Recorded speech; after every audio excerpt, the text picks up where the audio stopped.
Regardez, un chevalier étranger entre dans mon auberge. Ah, ben ça, c'est Tascan II qui serait content. Il aime tellement les étrangers. Je me demande même s'il aime pas mieux les étrangers que ses propres sujets. Oh non, pas encore. Taisez-vous. Je m'ennuie de l'époque où on se battait contre le monastère. Au moins, ça restait entre nous. Je pars en campagne, qui disait Tascan II. Pour apprendre des autres cultures, qui disait. Ben quoi?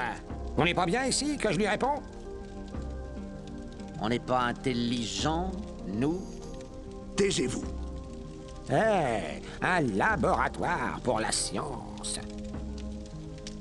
Et un parc des braves pour les chevaliers. Taisez-vous. Oh, Tascan, hein? Où es-tu?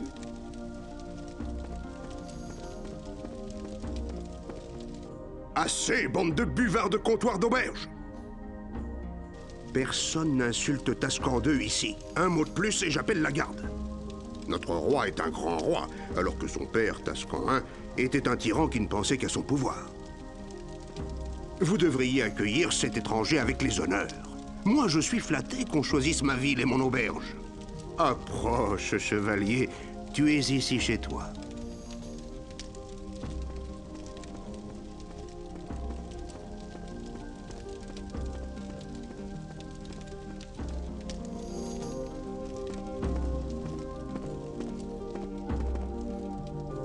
N'écoute pas trop Martel, chevalier. C'est un naïf. Tascan II a mis fin à la guerre contre le monastère, mais pourquoi? Les moines vivent reclus maintenant. Et on dit qu'il se passe des choses pas nettes dans le laboratoire. Je doute que le roi ait le contrôle des alchimistes. Et le parc des braves? Oh, le roi y cache tous ses joyaux et toutes ses richesses. Le portier sénécal est fort. Ses armes sont redoutables. J'ai bien peur qu'un jour les hommes du parc des braves ne se rebellent contre le roi.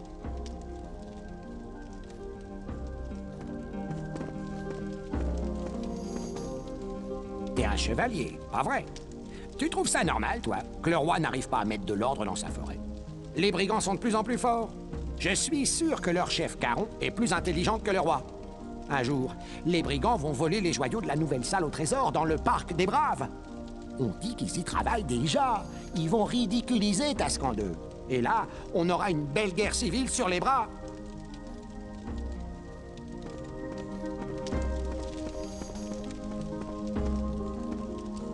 Je suis Martel, l'aubergiste. Chevalier, accepte mes excuses pour cet accueil.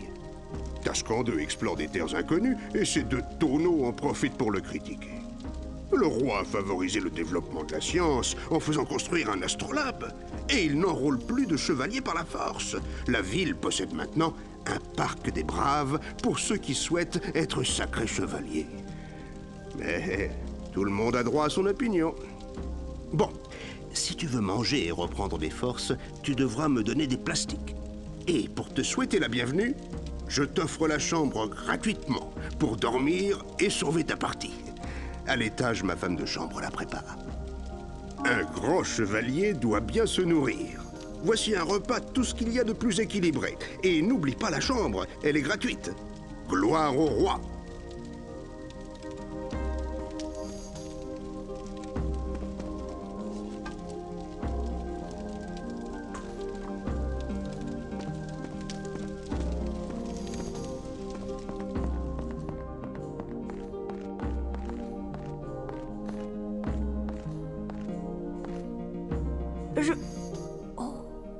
Bonsoir, chevalier. La chambre est prête. Pardonnez mon désarroi, vous me rappelez mon époux disparu. Oh, mais ce n'est pas ce que vous croyez, c'est que... Vous allez comprendre. Un jour, le roi a ramené une superbe armure d'une de ses campagnes. On raconte qu'il l'aurait trouvée dans une cité perdue. Telle qu'elle est dans mon souvenir, l'armure vous irait comme un gant avec sa forme et ses couleurs. À son retour, Tascan II l'a cachée dans la salle au trésor du parc des Braves. Quand il a vu l'armure, mon époux s'est mis à en rêver et il s'est inscrit au parc des Braves. Il espérait en sortir avec l'armure. Je ne l'ai jamais revu. On dit Il a été dévoré par les trois têtes. La chambre est prête, chevalier.